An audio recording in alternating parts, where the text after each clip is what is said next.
Chapter 1. Health Problems.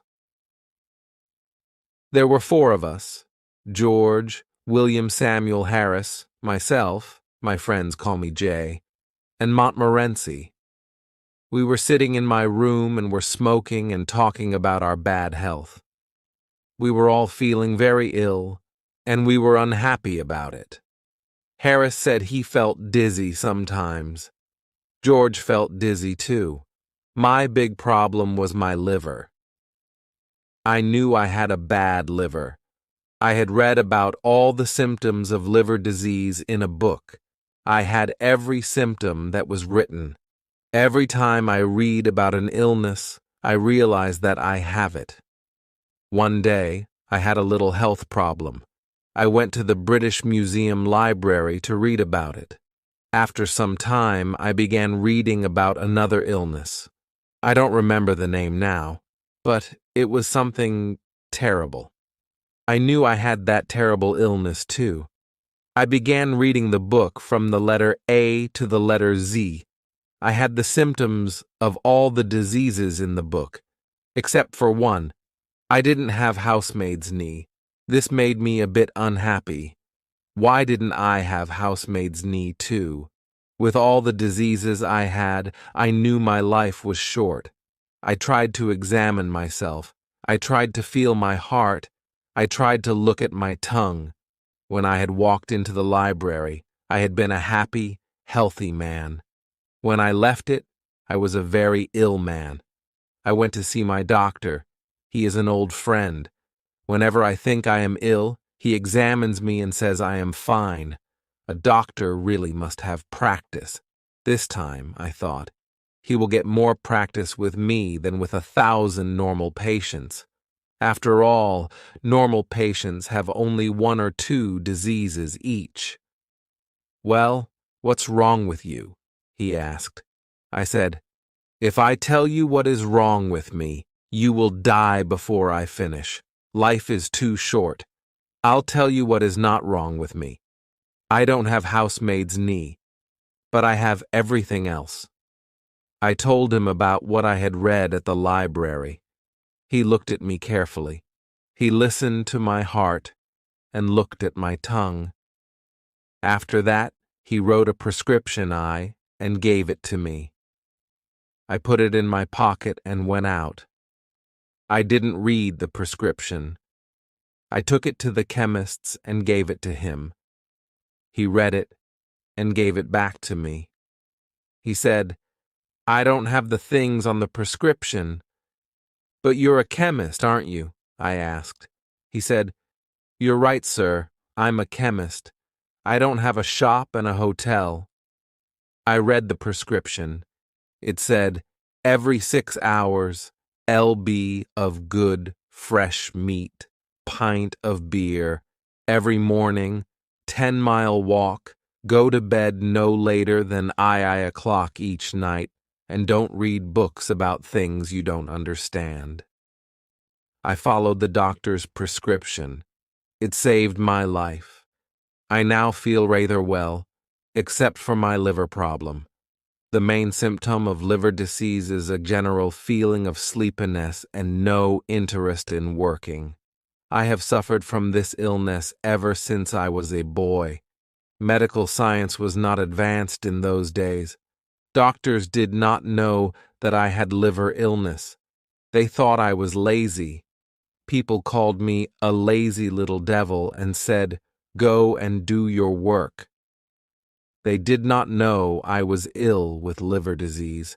Instead of giving me liver pills, they gave me blows on the head. Those blows were good for me, because after each blow I went to do my work. That old remedy worked better than a box of modern pills.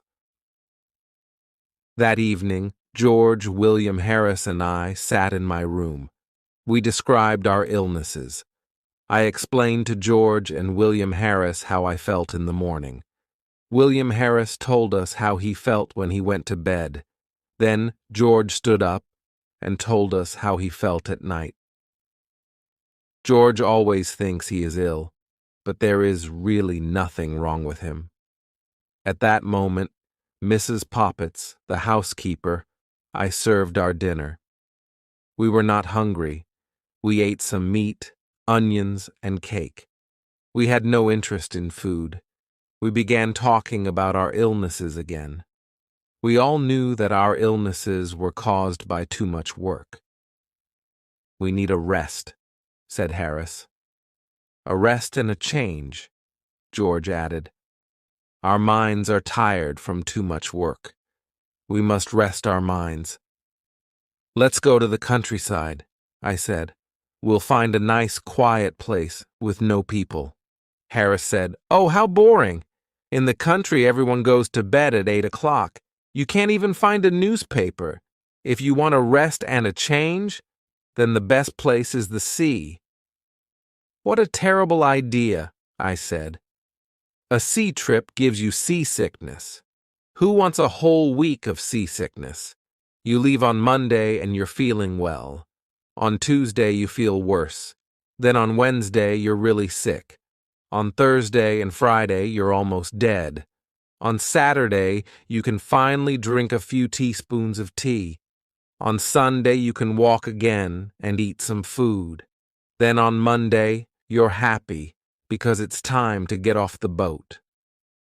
So George said, "Let's go up the river. We'll have fresh air and quiet on the river.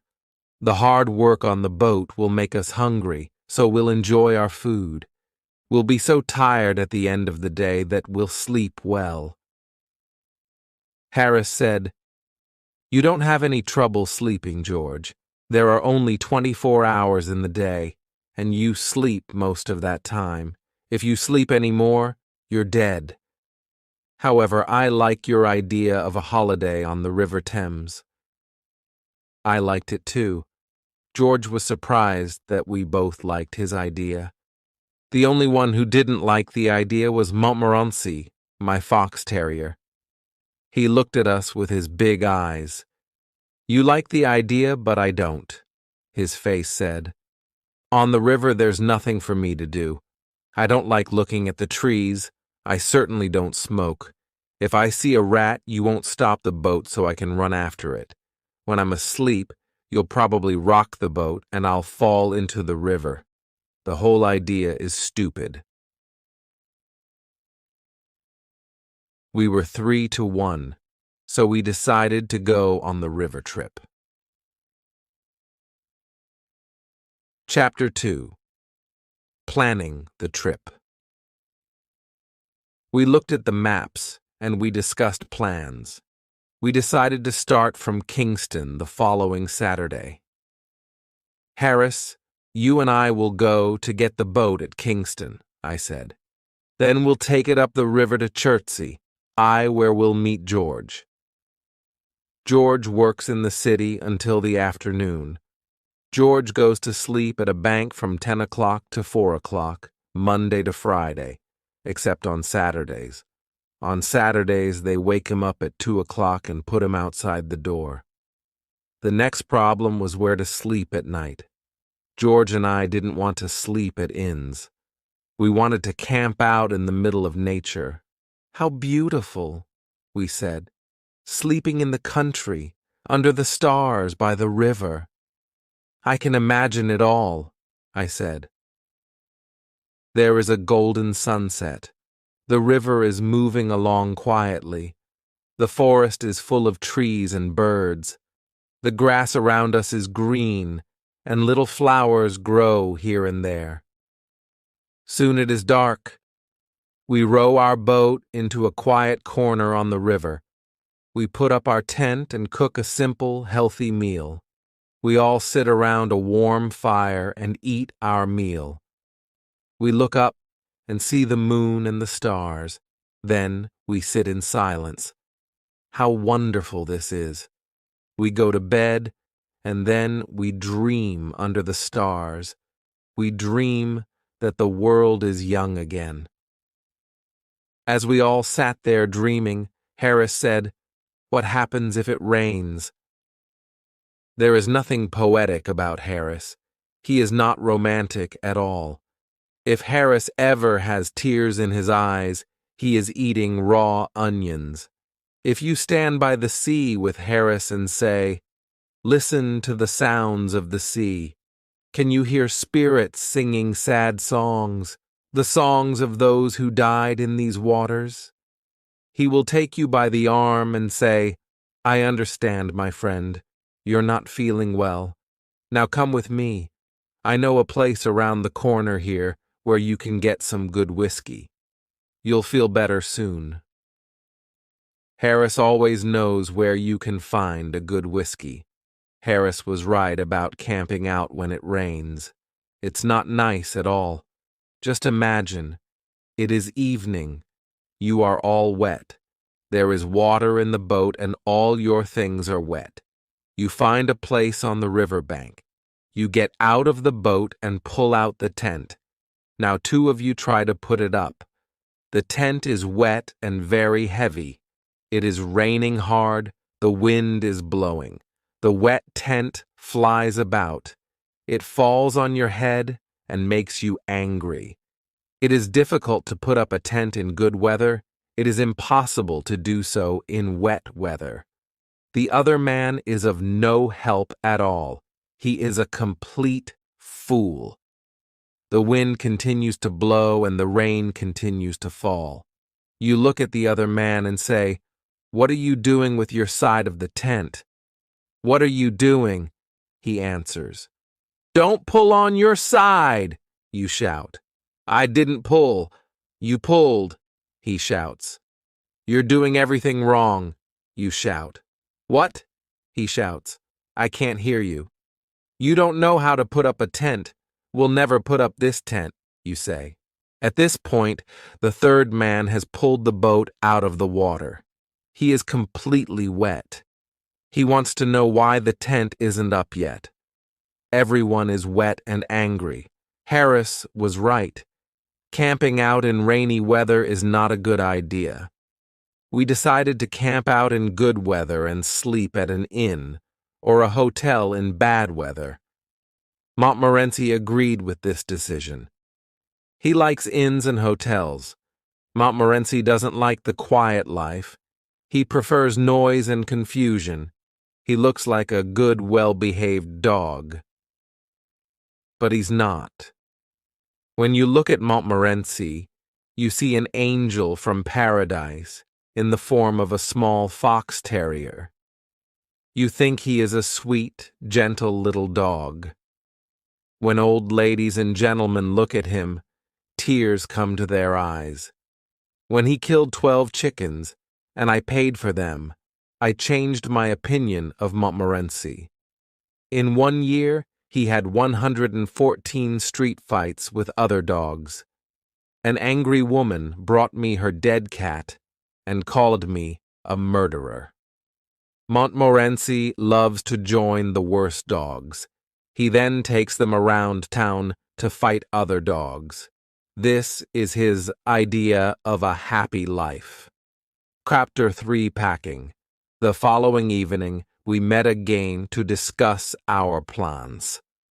Harris said, "Now, we must decide what to take with us. You get a piece of paper, Jay, and you get a pencil, George. I'll write the list." Harris is always like this. He tells everyone what to do, and he does nothing. My old Uncle Podger was just like Harris. When Uncle Podger did a job, everybody in the house helped. One day, Uncle Podger bought a picture. Aunt Podger asked, "Where can we put this picture?" "Leave it to me. Don't worry about it. I'll do it all," Uncle Podger said. He sent one of the girls to buy the nails. Then, he sent one of the boys to tell her the size of the nails. He sent Bill to get the hammer, and he sent Tom to get the ruler. "Now get me a kitchen chair, Jim. I need 2 people to hold the chair. Maria, come here and hold the light. Tom, come here and give me the nail." He finally had the nail in his hand, but it fell on the floor. Everyone looked everywhere for the nail. When someone finally found it, Uncle Podger lost the hammer Where's the hammer? Where did I put the hammer? Help me find the hammer. When we found the hammer, he lost the place on the wall to put the picture. So each one of us climbed up on the chair to look for the place. Each one thought it was a different place. When Uncle Podger climbed up on the chair, he fell on the piano. Aunt Podger was very angry.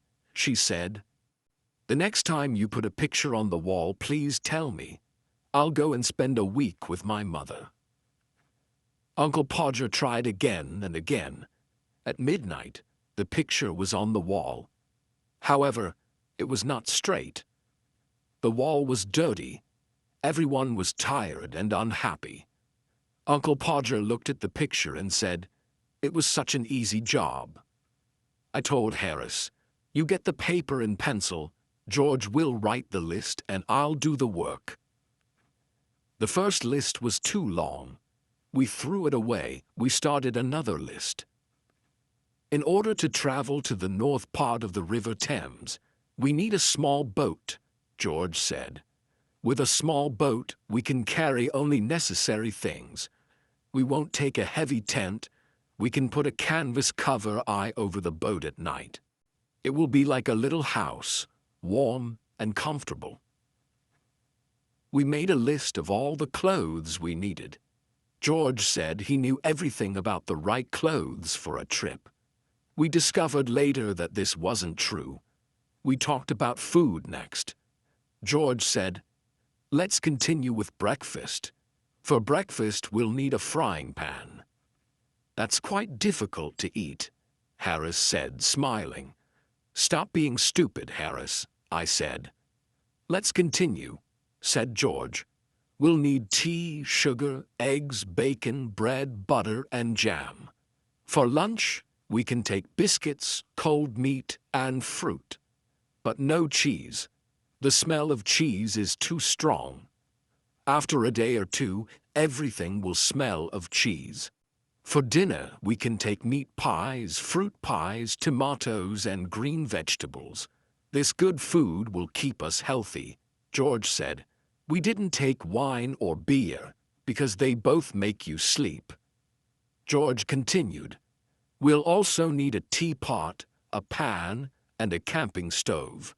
We don't want a paraffin oil stove." "Oh no, not a paraffin oil stove," I said. We once took a paraffin oil stove. It was horrible. The smell of paraffin oil was everywhere. The river smelled of paraffin. The wind smelled of paraffin. Even the sunset smelled of paraffin. When we visited the town of Marlow, it smelled of paraffin too. Even the church of Marlow smelled of paraffin. The countryside for miles around smelled of paraffin. We decided never to take a paraffin oil stove again. The next day, we bought everything we needed. We met in the evening to pack our suitcases. We got a large suitcase for the clothes and 2 large hampers for the food and utensils. I am very good at packing. Packing is one of those things that I do best. "I'll organize the packing," I said to George and Harris. They agreed. George sat in the armchair, and Harris put his feet up on the table. This was not what I had intended. I wanted to organize the packing, not do it. I wanted George and Harris to do all the work. However, I didn't say anything. I started packing the clothes. It took a long time, but I finally finished. I sat on the big suitcase to close it. George and Harris watched me. "Aren't you putting the boots in?" asked Harris. I had forgotten them. "Why didn't you tell me before?" I said. Harris said nothing. George laughed. I was furious. I opened the suitcase again and packed the boots. Then, an awful idea came to me. Did I pack my toothbrush? I started looking for it. I took everything out of the suitcase. I found George's toothbrush. I found Harris's toothbrush. But I didn't find mine. In the end, I found it inside a boot. I packed everything again. When I finished, George asked me, "Is the soap in the suitcase?" "I don't care about the soap," I answered. I sat on the big suitcase again to close it. Then I remembered that my cigarettes were in the suitcase. I opened it again and finally closed it at 10:50 p.m. There were still the 2 hampers to pack. Harris and George decided to pack them. I sat down to watch. Chapter 4. Ready for the trip. There were dishes, cups, bottles, pans, tomatoes, cakes, and many other things to pack in the hampers. As soon as George and Harris started packing, they broke a cup. And this was just the beginning. George is the worst packer in the world. When George dies, Harris will be the worst packer in the world. They walked on things and broke them. Harris put a big jar of jam on top of a tomato and crushed it. George stepped on a big packet of butter, and Harris sat on it. Soon there was butter everywhere. They packed the pies in the hamper. Then they put heavy things on top of them. The pies were crushed, just like the tomato. In the middle of all of this, there was Montmorency, of course. He put his leg in the sugar, and soon there was sugar everywhere. He ran away with the teaspoons. He pretended that the lemons were rats and killed 3 of them. This was Montmorency's idea of fun. At 1 in the morning, the packing was finished. We were ready for bed. George said, "What time shall I wake you up?" Harris said, 7 o'clock. I said, 6 o'clock. "Wake us up at 6:30, George," we said. It was Mrs. Poppets who woke me up the next morning. "Do you know that it's nearly 9 o'clock?" "What?" I shouted as I jumped out of bed. I woke up Harris and George. We began to get ready, and we remembered that we had packed our toothbrushes, so we went to get them out of the suitcase. This was not an easy job. At last, we were ready to eat breakfast. While we ate breakfast, George read the newspaper. He told us about the people killed on the river and about the bad weather report. George went to work, and Harris and I finished our breakfast. That morning, Montmorency invited 2 of his friends to the house. They fought most of the time. When we were finally ready, we carried our luggage to the road. We waited 20 minutes for a taxi. Taxis usually come every 3 minutes. A crowd of people was watching us. They looked at us, at Montmorency, and at Montmorency's friends. They looked at all our luggage, a big suitcase, a small bag, 2 big hampers, some pans, some umbrellas, 5 coats and raincoats. At Waterloo Station, we took the 11:05 train to Kingston. At Kingston, our boat was waiting for us below the bridge. Harris and I put our luggage in it. We got on the boat happily, but Montmorency was worried. Harris took the oars and we started our 2-week trip on the River Thames. Harris was wearing a red and orange blazer. It was a beautiful sunny day. We were enjoying the first moments of our holiday. When we passed Hampton Court Palace, Harris asked, "Have you ever visited the maze here?" He said he had gone into the maze once to show a friend. He studied a map of the maze before going in. He knew it was very easy to get out again. Harris said to his friend, "We'll go in and walk around for 10 minutes. Then we'll come out and have lunch. It's very easy. Take the first turn to the right each time." In the maze, they met some people who had been there for 45 minutes. They wanted to get out because they were lost. Harris said, "Follow me. I'm going out in 10 minutes." The people thanked him and started following him. Other people began following Harris too. Some of them were worried and afraid. He continued turning to the right, but he was still in the maze. Harris got lost. The people were angry with him. They all started calling for help. A young keeper 4 heard them and came to help, but he got lost too. Finally, the old keeper came back from lunch. He let the people out. Everyone was tired and angry. Harris said, "Let's ask George to try the maze on our return trip."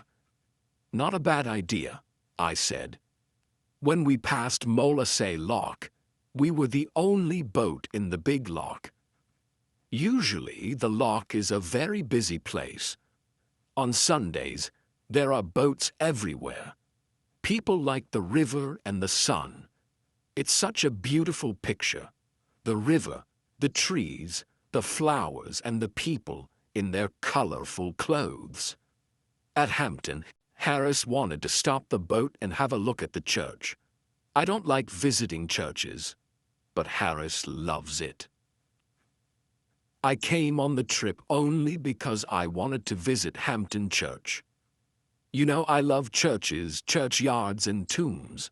The idea of not seeing Hampton Church with Mrs. Thomas's tomb makes me angry. "Who is Mrs. Thomas?" I asked. "I don't know, but she has a strange tomb," I said. "We must be at Shepperton at 5 o'clock to meet George." Harris said, "George? Why can't George be here to do some work? Why doesn't he help us with this heavy boat? What does he do at the bank? He sits behind a piece of glass all day and does nothing. I work. Why doesn't he work? I'm going to have a drink." "There are no pubs near here. The nearest pub is far away," I said. "What? We'll all die of thirst. No pubs." "If you're thirsty, we have water in the boat," I said. "Water? Water makes people ill," he said. "However, I am very thirsty, and I must drink something." So he took the bottle and drank some water. Chapter 5. First day on the boat, we stopped at Kempton Park and had lunch under the trees. QE. Good food always calms Harris. We reached Sunbury Lock at 3:30. We then went to Walton, which is a historical town. Julius Caesar stayed there with his soldiers. Queen Elizabeth I stayed there too. You can never escape from that woman. She was everywhere. Next, we came to Halliford and Shepperton. There is a tomb in the Shepperton churchyard with a poem on it. I was afraid Harris wanted to stop and visit it. I saw him looking at the church as we passed near it, so I moved the boat suddenly, and Harris's cap fell into the water. He pulled it out and was angry with me. Fortunately, he was worried about his wet cap and forgot about the church. As we came to Weybridge, the first thing we saw was a colored blazer. When we got closer, we saw that George was inside the blazer. Montmorency started barking furiously. Harris and I shouted loudly. George waved his cap and shouted too. The lock keeper I ran out, because he thought someone had fallen into the water. When he saw that no one was in the water, he returned to his work. Now that George was on the boat, we decided to make him work. He did not want to work, of course. "I had a bad day at the bank," George said. Harris, who was a little cruel, said, "Now you're going to have a bad day on the river. A change is good for you. It's healthy. Come on, get out of the boat and tow." George didn't know what to say. After a moment, he said, "It's better if I stay here and prepare tea. It's very difficult to prepare tea, and you look tired." We didn't answer. We gave him the rope. He started walking and pulling the boat. I remember that George once saw a young couple who were walking by the side of the river. They were pulling a rope behind them, and they were talking. They didn't notice that there was no boat at the end of the rope. They had probably had a boat at the end of the rope when they started, but they had lost it. When George saw this, he took the rope out of the water. Then he tied it to his own boat. So, the young couple towed George and his 3 fat friends up to Marlow. When they looked back, they saw that they were towing a boat that was not theirs. The young man was surprised and angry. The young lady said, "Oh, Henry, where is Aunt Mary?" No one knew what happened to Aunt Mary. The most exciting thing is to let girls tow your boat. You always need 3 girls. 2 of them hold the rope. The third one runs around and laughs all the time. When they are finally ready to pull, they start running. They pull the boat too fast, and they are soon tired. They sit down on the grass to rest and laugh. While they rest, your boat goes out into the middle of the river. "Oh, look," they say. "The boat's gone to the middle of the river." They laugh, jump up, and start pulling it again. Then one of them decides to stop because she needs her hat.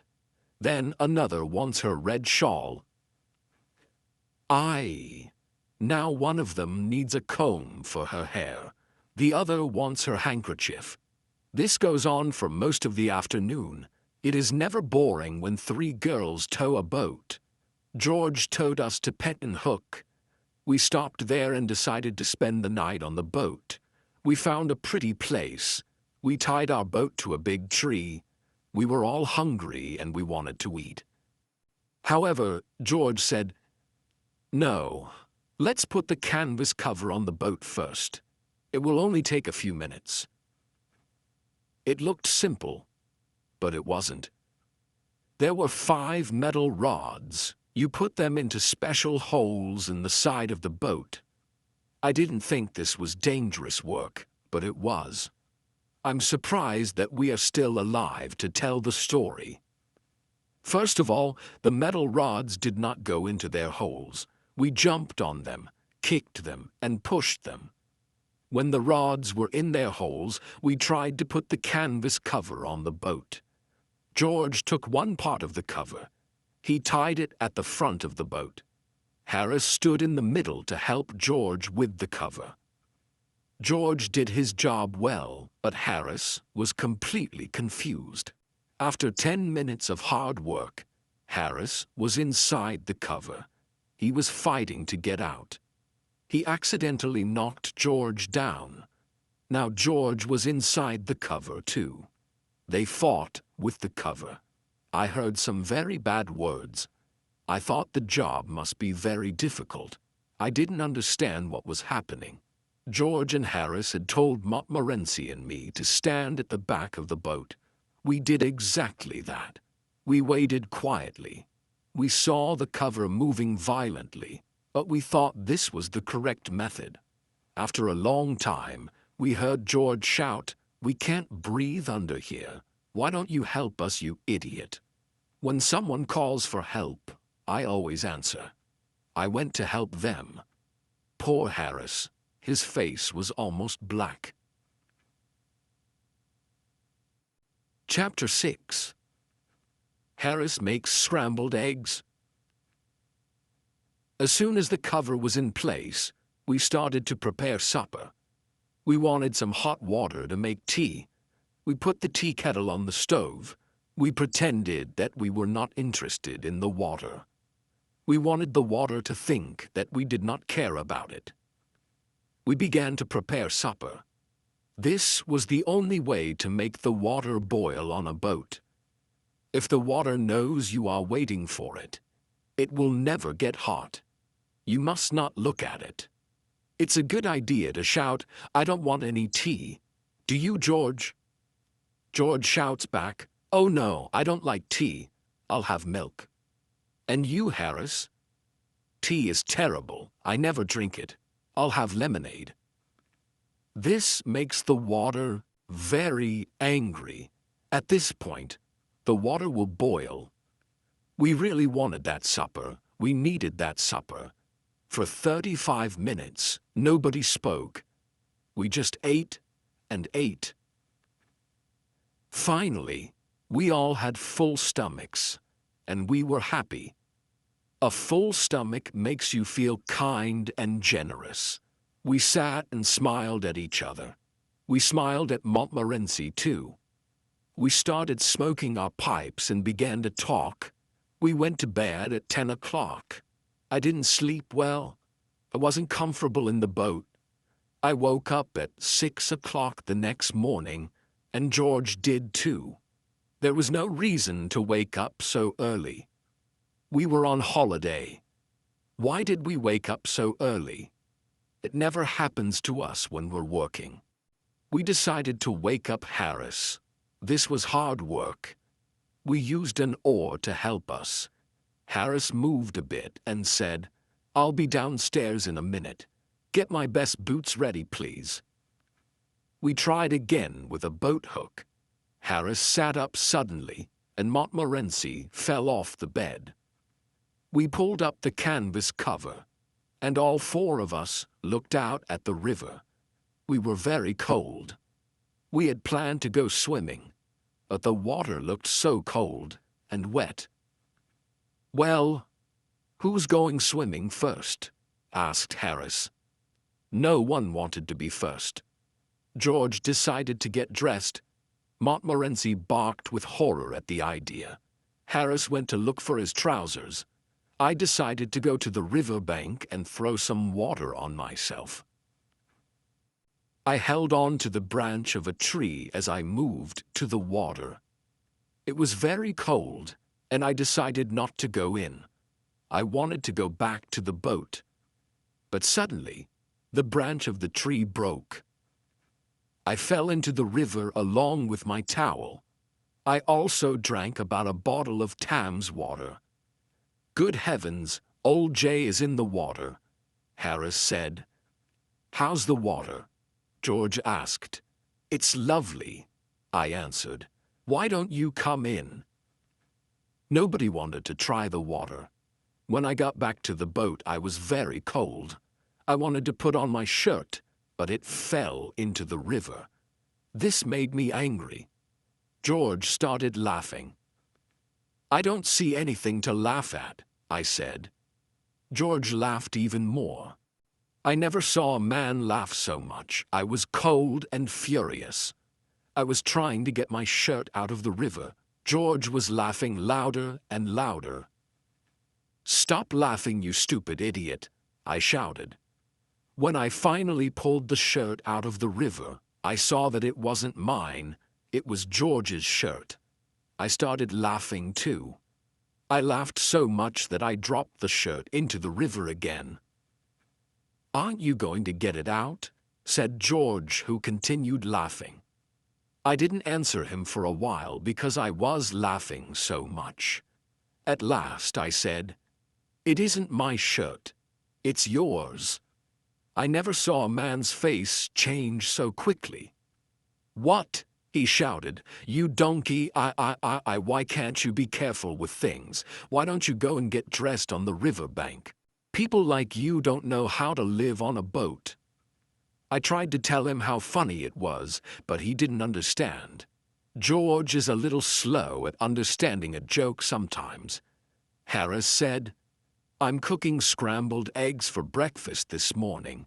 Once people try my scrambled eggs, they always want them." He was quite famous for his scrambled eggs. George and I got the stove and the frying pan ready. Then we looked for the eggs that weren't broken. We found only 6 of them. "Now you can start," we said. Breaking the eggs was difficult for Harris. The eggs got on his trousers and went up his arms. He put 6 eggs into the frying pan. Then he sat down by the stove and mixed them with a fork. George and I saw that it was difficult work. Harris often burnt his fingers. Then he danced around the stove. He waved his hands in the air and shouted. George and I thought that this was an important part of his cooking method. We didn't know what scrambled eggs were. We thought they were some sort of red Indian food, and to cook them correctly, it was necessary to do special dances with magic words. Montmorency went to put his nose over the frying pan once and burnt himself. He too began dancing around and barking. It was interesting and exciting to watch this show. George and I were sorry when it was finished. When the scrambled eggs were ready, there was very little to eat. 6 eggs had gone into the pan, but all that came out was a teaspoonful of burnt eggs. "The problem is the frying pan," Harris said.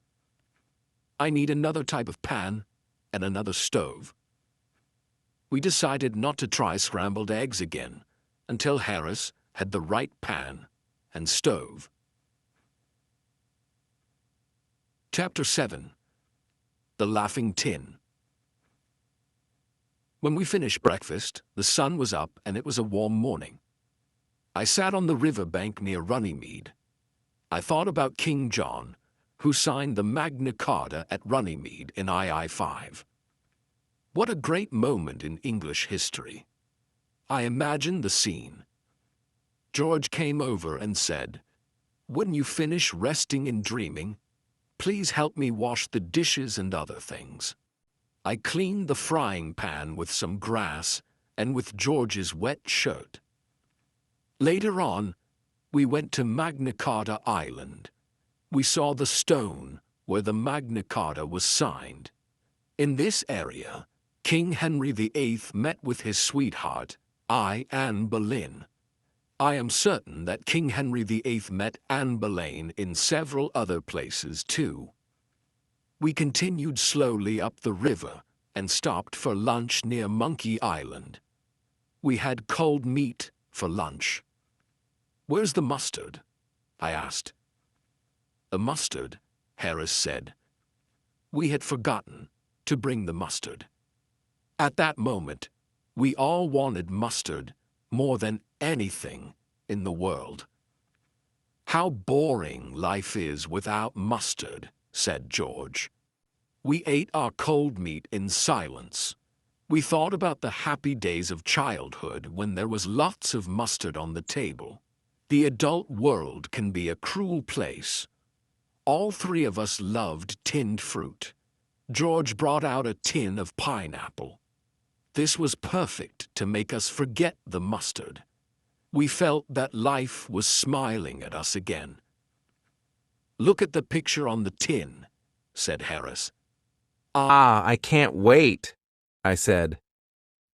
"I'm dreaming about the sweet juice," George said. Harris got a spoon ready. Then we looked for the tin opener. We took everything out of the 2 hampers. We took everything out of the bag. We looked in every corner of the boat. There was no tin opener. Harris tried to open the tin with a little knife, and he cut himself. George tried to open it with a pair of scissors. The scissors flew up and almost cut his eye. I tried to open it with a piece of metal. I did something wrong, because I fell into the river. The tin flew away and broke a teacup. Then we all got angry. I started hitting the tin with a piece of wood. Harris hit the tin, and so did George.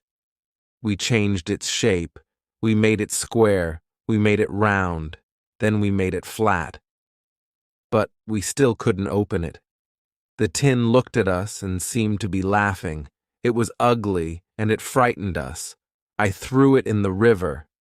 Then we rowed away and didn't stop until we reached Maidenhead. It was evening, and a strong wind started blowing. The wind was behind us, and we put up the sail quickly. The wind blew, and the boat flew up the river. I was steering, the boat, and George and Harris were enjoying the trip. Sailing is exciting. It's almost like flying. You feel that you are part of nature. We were alone, and we flew along the river. Far in the distance, we saw a small fishing boat. There were 3 fishermen in it. The sun was going down, and there was a red light on the water. The river seemed magic. It was like a dream. We felt that we were sailing into a strange land. We did not sail into a strange land. We sailed straight into the fishing boat with the 3 old fishermen. At first, we didn't know what was happening. But when we heard the bad words that came from the other boat, we knew we were near people. We also knew that those people were not happy. The 3 old fishermen fell off their seats. There were fish all over them. They slowly tried to get up. As they did this, they cursed us. They didn't curse us with common curses. They used long, special curses. They also cursed our parents, families, friends, neighbors, pets, and jobs. These curses were for the present and the future. Harris stood up and said, "Be thankful for a bit of excitement in your lives. Your lives must be so boring, just sitting and fishing all day. My friends and I are very unhappy to hear men of your age use such bad words." The 3 old men did not agree with Harris. "I'll steer the boat now, Jay," said George. "An intelligent man like you must do better things. Leave the steering to me before we all drown." Chapter 8. Montmorency Meets a Cat. At Marlow, we left our boat by the bridge. We spent the night at the Crown Hotel. The next morning we went swimming before breakfast. On the way back, Montmorency met a cat. Montmorency and I don't agree on cats. I like cats. Montmorency doesn't. When I meet a cat, I stop and say hello. I pet it gently. The cat is happy, and I am too. When Montmorency meets a cat, the whole street knows about it. A lot of bad words fly through the air. As soon as Montmorency saw the cat, he barked with happiness. The cat was walking slowly across the street. Montmorency ran after the cat. But the cat didn't run. He didn't understand that his life was in danger. This cat was big and black. It had half a tail, half a nose, and only 1 ear. It was a clever street cat. Montmorency is a courageous dog, but the cold eyes of that cat terrified him. The cat stopped in the middle of the road and looked at Montmorency. Neither spoke, but the conversation was probably like this. "Cat, yes. You want me? Can I do anything for you?" Montmorency, "No, no thanks." Cat, "If you really want something, please tell me." Montmorency, walking backwards, "Oh no, not at all. Don't disturb yourself. I'm afraid I made a mistake. I thought I knew you. Sorry I disturbed you." Cat, "Not at all. It's a pleasure. Are you sure you don't want anything now?" Montmorency, still walking backwards, "No, thanks. Nothing at all, thanks. Very kind of you." "Good morning." Cat, "Good morning." The cat got up and walked away. Montmorency came back and followed us quietly. He was silent all day long. To this day, if you say the word cats to Montmorency, he'll stop walking. Then he'll look up at you, as if to say, "Please don't." After this, we did our shopping, returned to the boat, and continued our trip up the river. At Hambledon Lock, we discovered that we had no water. We went to the lock keeper to ask for some. George spoke for us. With a friendly smile, he asked, "May we have some water, please?" "Certainly," said the old lock keeper. "Take as much as you want, and leave the rest." Thank you very much, said George, looking around. Where is the water? It's where it always is, said the lock keeper. It's behind you. George turned around and looked. I don't see it. What? Where are your eyes? The lock keeper said. He took George's arm and turned him around. Oh, George said. But we can't drink the river? No, but you can drink some of it, said the lock keeper. I've drunk river water for the past 15 years. Well, sir, I don't think you look very healthy after drinking all that river water. But thank you anyway, George said. We left the lock keeper's place, and we found some waiter at another house. We towed the boat past Henley and stopped near Wargrave for lunch. We were sitting in a green field near the river. Harris was cutting a meat pie. George and I were waiting with our dishes. I need a spoon, said Harris. The hamper was behind us. George and I both turned around to get a spoon. In 5 seconds, we had the spoon. When we turned back, Harris and the meat pie were gone, disappeared. It was a wide open field. There were no trees nearby. Harris did not fall into the river because the river was far from us. George and I looked all around. Then we looked at each other. Has he gone up to heaven? I asked. Angels don't take meat pies to heaven, George said. You're right, I agreed. Then there has been an earthquake, George said. I'm sorry he had the meat pie with him. Sadly, we looked at the place where Harris and the meat pie were sitting. Then, with horror, we saw Harris's head, only his head. It was in the grass. His face was red and furious. George was the first to speak. Say something. Are you dead or alive? Where is your body? Oh, don't be an idiot, Harris shouted.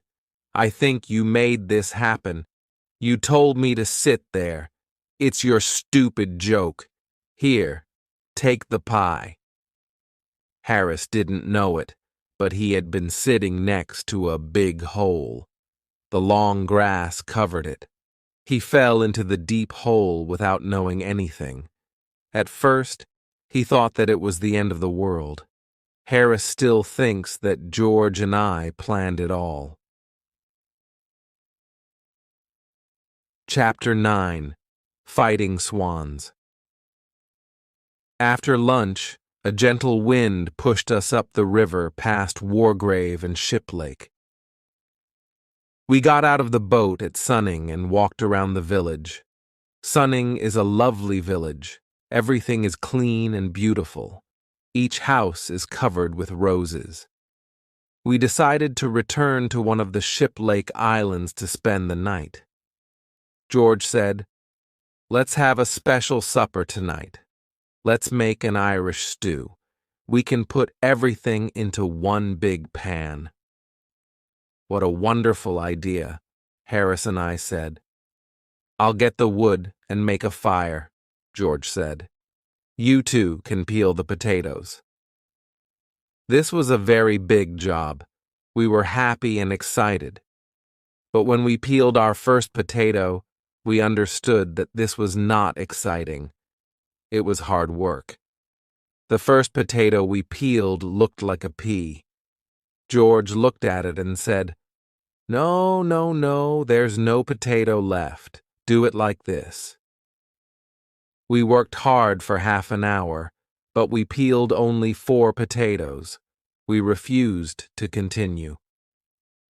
Well, just put the potatoes in without peeling them. Let's add some carrots and other vegetables. Look in the hampers and take out all the pieces of old food. We'll put them in the stew. You can put anything in a stew. We found half a pork pie, a tin of fish, and a few broken eggs. We added these to the stew. Montmorency watched us carefully and then left. After a while, he returned with a dead rat in his mouth. He wanted to add something to the stew, too. We discussed it first. Harris said, "It's all right to add the dead rat. It will be mixed with the other things. A stew needs many ingredients." George said, "Well, I don't want to try anything new. Maybe next time. I'm sorry, Montmorency." Harris said, "If you never try anything new, you'll never discover things. It's men like you, George, who slow down the progress of our world." George didn't listen to Harris.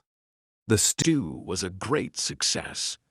It was delicious, excellent in every way. We all really enjoyed it. After the Irish stew, George and I decided to go to Henley for an evening walk.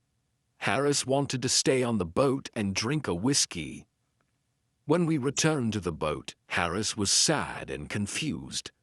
"What happened to you, Harris?" "Swans," he said. We had left the boat near a swan's nest. When George and I were in Henley, Mrs. Swan came back to the nest. She started to shout at Harris. Harris frightened her away. She went to get her husband, Mr. Swan.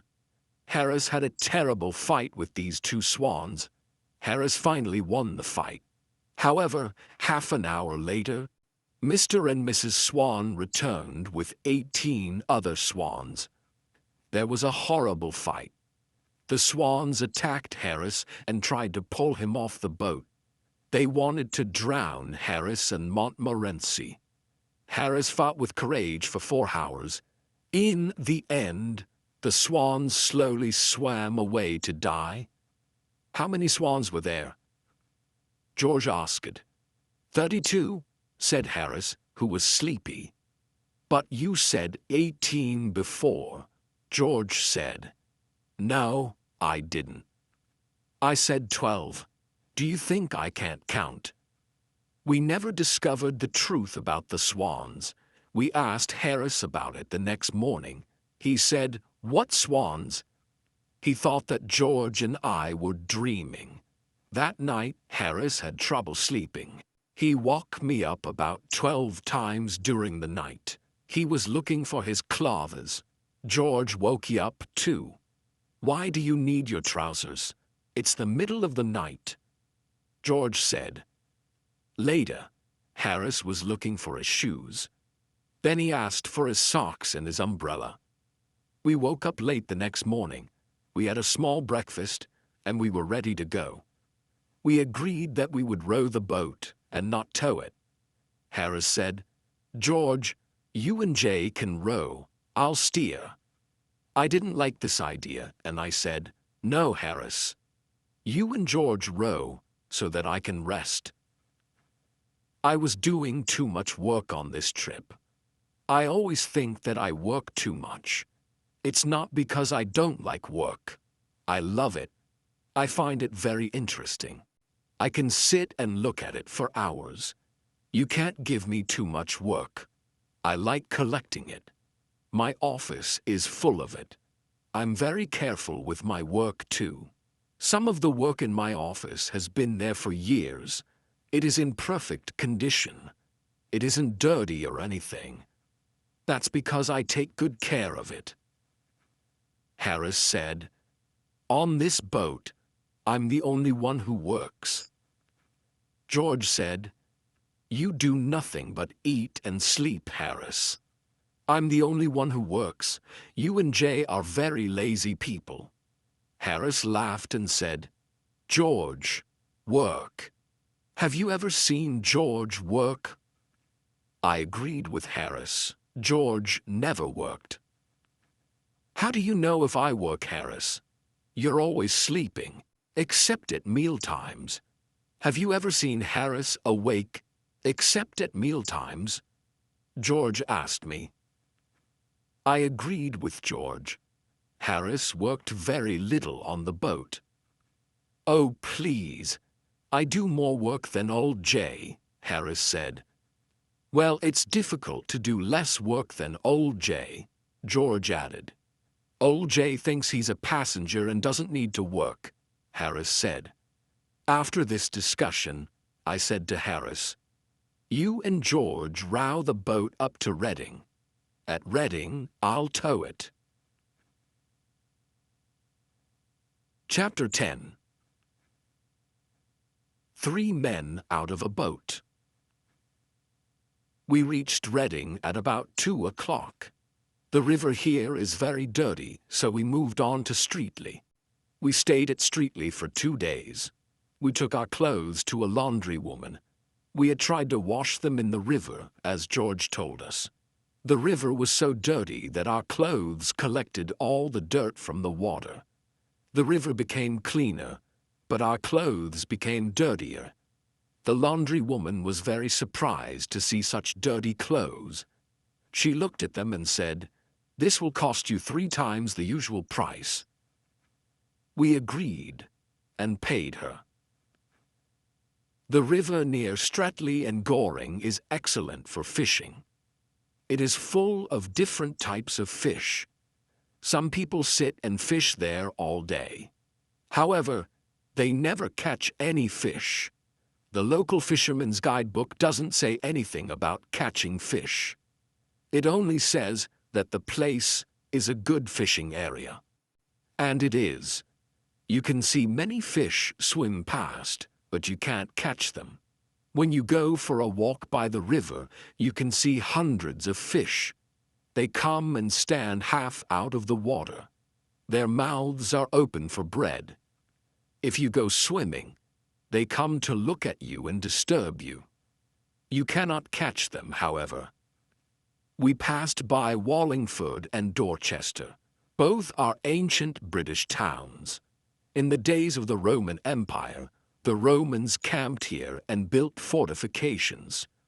We spent the night at Clifton Hampton, which is a pretty village. We finally arrived at Oxford and spent 2 excellent days there. Oxford is a beautiful town with its old university. Oxford is also full of dogs. Montmorency was very happy. He had 11 dog fights on the first day and 14 on the second day. He probably thought he was in heaven. We left Oxford on the 3rd day to return home to London. When we left Oxford, it was raining. The rain continued without stopping. When it's sunny, the river is a dream. But when it's rainy, the river is brown and unfriendly. It rained all day. At first, we pretended to enjoy it. Well, this is a nice change. Too much sunshine is boring. Nature is beautiful even when it rains, I said. Yes, Harris said. It's good to see the river in all kinds of weather. The rain is good for you. I can't understand people who are afraid of a little rain. Harris and I sang songs and we were quite happy. George did not agree. He stayed under the umbrella. We put up the canvas cover before lunch. We left a little opening to see where we were going. We continued our trip for another 9 miles. We stopped for the night at Day's Lock. We did not have a happy evening.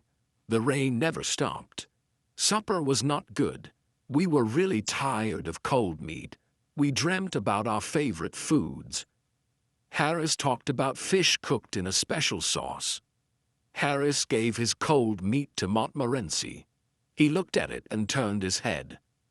He seemed insulted by Harris's offer. He went to sit at the other side of the boat, alone. George said, "Please don't talk about good food until I finish this cold meat." We played cards after supper. After that, we had some hot water and whiskey. George told us about a man he knew. This man had slept on the river in a wet boat like ours. He got very ill and died 10 days later. Of course, we began talking about other illnesses. After a while, Harris said, I've got an awful headache. It must be the rain. Well, I've got a bad backache, I said. To make us feel happier, George sang to us. That made Harris and I cry, and it made Montmorency howl.